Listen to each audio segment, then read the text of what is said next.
Hi everyone, here is my Module 5 practice. We were asked to go through the engineer design process using the light circuit. And so for my question that I came up with was, how can I assist in making electricity more accessible? Um, as I went through this activity, because I'm not very familiar with circuits and everything, so I actually conducted the light circuit, the simple light circuit that was in the given materials, and it sparked the idea of solar energy. And from there, I did some research on solar energy, and one thing that stuck out to me was world countries who don't have access to electricity, how someone could assist in making it more accessible. So the imagine part would be create an inexpensive portable solar LED light source.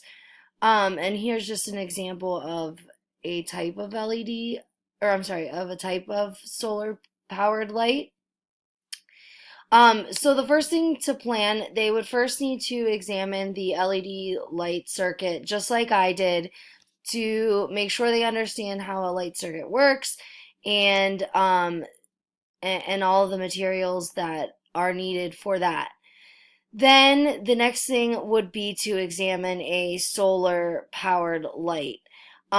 So when I was thinking about how they could examine it, I was thinking that they could use the internet to research the different types of solar powered lights, but also physically have a solar power light that they could deconstruct and take apart and examine how it is put together.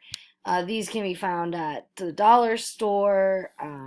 You can get as fancy as you want with it. And then from there, in their small groups, design and create a proof of principle prototype of a solar powered light source.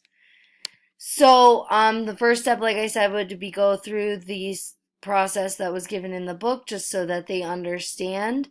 And from there, then look at the solar powered lights. Um, they'll see that when they examine the solar power lights, that the thing that's added is a resistor. And in this one that I researched, also had a transitor.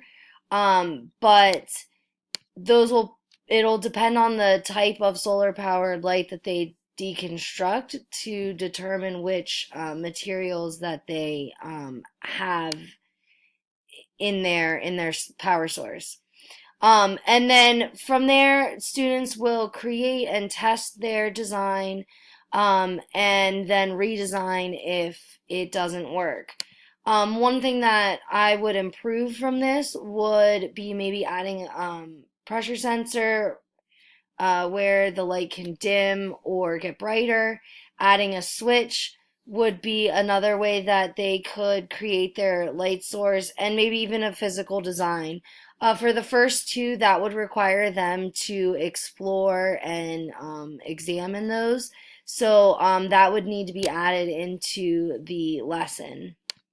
Um, for the design tool specifications, for the most part, I gave everything a 2. Oops, I see that that should be a 1. Sorry about that.